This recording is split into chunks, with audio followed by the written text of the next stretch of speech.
Hello everyone, this is Dr. Flores and I'm doing the recording because I'm out of the country. So the live sessions will be started here soon. I just want to make sure that I do get to the content because I know some of you are following this pretty closely as you're getting ready for your exam for the PMP or the CAPM.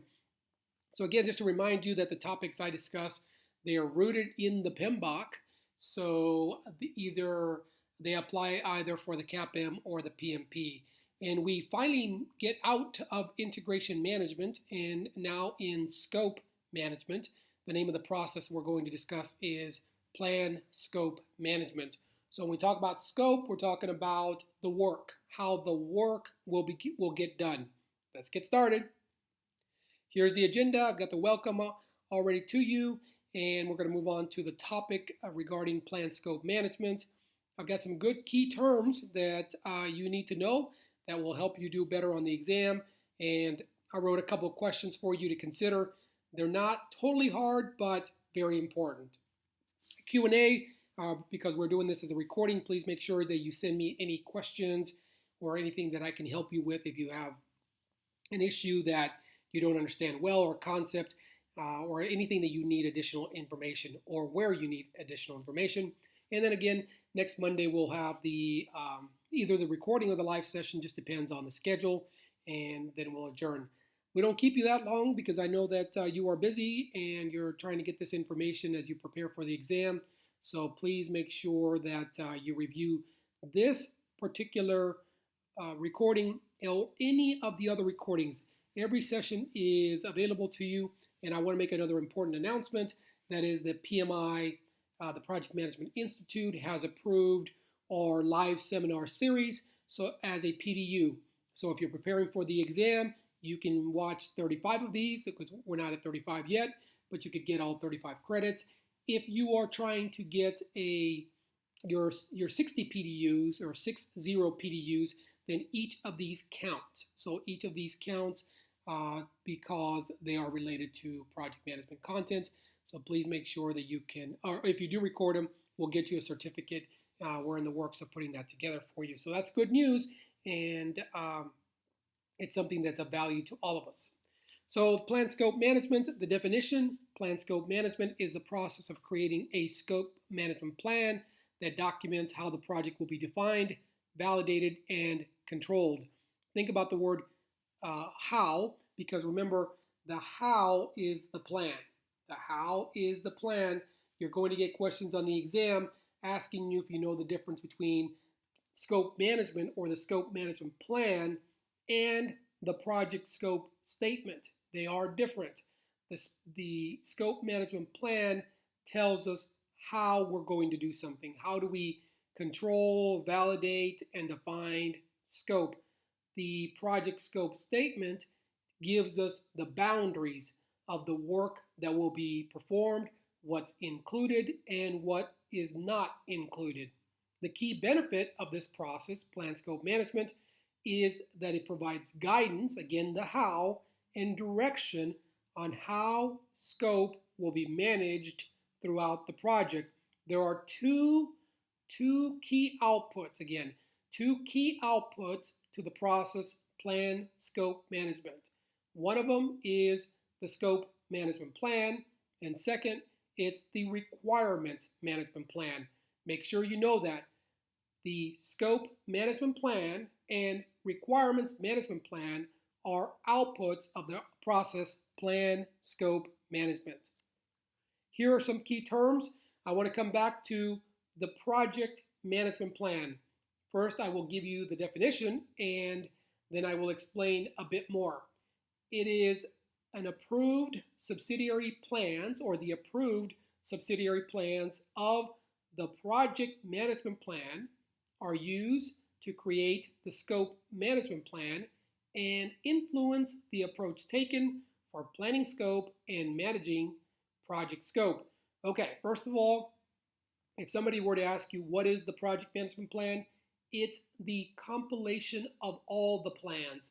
For example, scope management plan, HR management plan, procurement management plan, configuration management plan, stakeholder management plan, and on and on and on. Risk management plan. Well, These plans, like the risk management plan, like the procurement management plan, they are helpful when creating the scope management plan. Make sure you know that because the topic can be a little tricky, so be prepared. Now, meetings. I put meetings here because it can throw you off on the exam. First of all, meetings are always a tool and technique. Okay, so they are always a tool and technique. They happen to be a tool and technique of plan scope management. Project teams may attend project meetings to develop the scope management plan. Attendees may include the project manager, the project sponsor, select team members, and subject matter experts. The project manager or someone else will facilitate the meeting or the meetings. Be ready for this exam.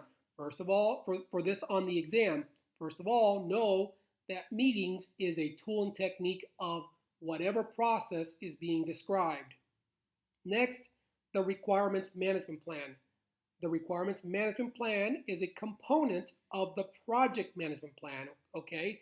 So that means it is a subsidiary plan of the project management plan that describes how requirements will be analyzed, documented, and managed. So it is a plan, so therefore it tells us how. It is an output of plan scope management. I mentioned that to you earlier. There are two key outputs, only two outputs of plan scope management. They are the scope management plan and the requirements management plan. I'm giving you so much information here now that can be on the exam. I would look out for like meetings, tools and techniques to know who attends the meetings. That's important to know.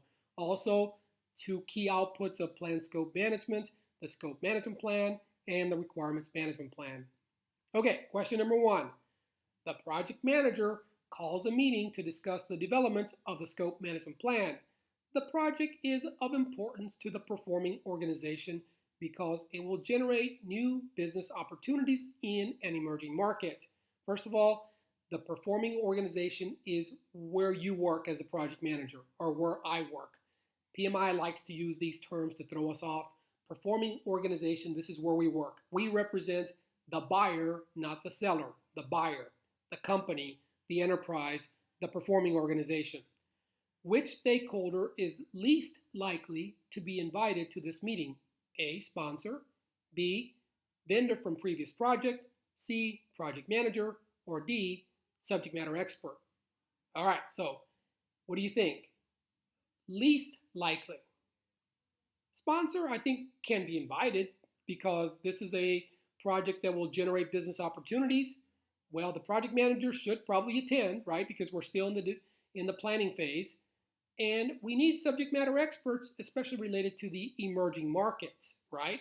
Therefore, the one that is the outlier is the vendor from a previous project. B is the answer. Here's the explanation. Vendors from previous projects are least likely to benefit the current project or to provide any input. Please note the question refers to a future project. Does this mean that we cannot get subject matter expertise from a previous vendor? No, it doesn't mean that. But we are asked on this question, least likely. And this is where you have to use some critical thinking skills and say, you know what, of all the 4 listed here, B, the vendor from a previous project, least likely. I don't know if it sounds tough to you. I know it can throw a lot of people off, but just be ready for these kinds of questions on the examination. All right, question number 2. The project to build a bridge was approved by the local government. The budget is 5 million euros and 19 months is the schedule baseline. However, similar previous projects have exceeded the budget and ran longer than expected. The project manager for this initiative, I notice how I use the word initiative, it still means project now. The project manager for this initiative is committed to meeting the expectations. To do this, the focus is to create a requirements management plan that is detailed and approved by key stakeholders. Which of the following item is unlikely to be included in the requirements management plan? All right, so now we're talking about a bridge, right? Which to us doesn't really matter. The budget is 5 million euros. Okay, so they're using currency from the European community. All right, 19 months is a schedule baseline. Great information, probably has nothing to do with the question. And you are right, it has nothing to do with the question. The project manager for this initiative is committed to meeting expectations. Okay, great. But really, if you go down to the stem of the question, which of the following items is unlikely to be included in the requirements management plan? You were painted a picture. The picture has nothing to do with the question. Really, it doesn't have anything to do with it. It can throw you off, but if you know more about the requirements management plan, or if you know about it, you can answer the question. A, it is which of the following is unlikely to be included? All right, a process that establishes how the WBS will be maintained and approved. That's A. B, how requirements will be planned, tracked, and reported. C, product metrics that will be used and the rationale for using them. Okay. And D, configuration management activities such as how impacts will be analyzed. This is a toughie, right? There's no doubt this is a tough question, but there is a way to get it right. First of all, which of the following items is unlikely? All right, so let's look at items that are likely. B should be likely. How, this is B Bravo, how requirements will be planned, tracked, and reported. Yeah, that is a requirements management aspect or component. So B is a player now. That leaves you with Alpha, Charlie, Delta. Okay, what about C, Charlie? Product metrics that will be used and the rationale for using them. This is still the how. That we're talking about the requirements management plan. I can see where Charlie, product metrics that will be used and the rationale. Sure, I think we can keep that one. It's not intuitive, but it is an answer. It is a correct answer. We can include this one. Now you're left between alpha and delta. The alpha is a process that establishes how the WBS, the work breakdown structure, will be maintained and approved. Well, you know what? This has got to go because the work breakdown structure is part of plan scope management.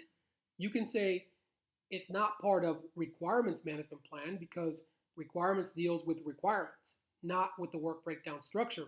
Yes, the WBS is important information when collecting requirements, but it is not a process or an item that's included in the requirements management plan over the scope management plan. Even create WBS, which is another process, would be a better answer.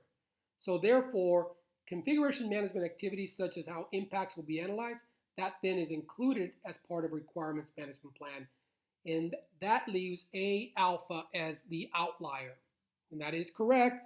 The process that establishes how the WBS will be maintained and approved is part of the scope management plan and not the requirements management plan. All right, a little tricky. I get it. This is in the PMBOK, but this is the way PMI writes the questions, okay? Now, is it one more on the hard side? I think so. Medium to hard, I would say. Not easy. Medium to difficult, for sure. Not easy, because now you have to think. You have to think, does it belong here or there? And you notice that it doesn't tell us anything about scope management plan, so we don't exactly know what we're comparing it against. I hope this is helpful, because I promise you that this is how we prepare for the exam. This is a smart way to do it, and it should help you answer multiple questions by knowing the technique. Technique matters. All right, so if you do have questions or comments, reach out to me, send me an email. I promise I'll get back with you if necessary. I'll call you or whatever it takes to talk. I know that there is a lot of pressure when it comes to getting ready for these exams or for this exam, or whether it's CAPM or PMP, but you can do it. You know, look at the way that I'm describing the examples and talking about the terms. Notice how I'm using linkages. I'm trying to do as much as possible to compare to something else to give you additional information. All right. The next session is either next Monday live. If, as I noted, I'm working remotely, so therefore I will probably do a recording and send it out to you. But we'll get back to live sessions as soon as possible when I get back to the States. All right, we'll see you soon. Bye now.